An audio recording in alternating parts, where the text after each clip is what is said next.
Late office झालं, कंटाळा आलेला होता, पण भूकही जोराची लागलेली होती. डिनरसाठी काहीतरी क्विक पण हेल्दी हवं होतं.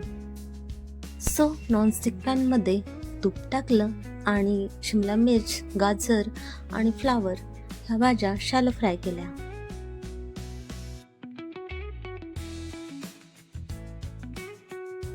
हेल्दी हवं होतं त्यामुळे पनीर केलं, पण क्यूब्स केले नाही. फक्त दुधामध्ये लिंबू पिळून पाणी वेगळं केलं आणि पनीर भुर्जीसारखं सॉफ्ट पनीर तयार झालं.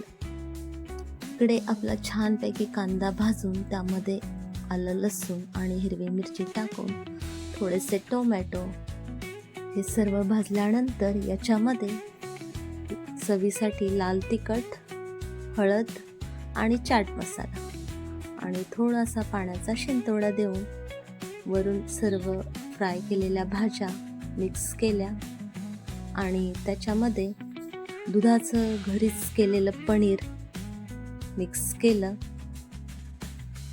आफ्टर लेट ऑफिस ही पनीर फ्राय रेसिपी खूप परफेक्ट आहे. अगदी इन्स्टंट आणि स्पायसी, छान हेल्दी. तर फॅमिलीलाही खूप आवडली. तर तुम्ही सुद्धा ऑफिसमधून लेट आल्यानंतर अशीच झटपट रेसिपी कोणत्या बनवता त्याचं नाव मला कमेंट्समध्ये सांगा. थँक्यू.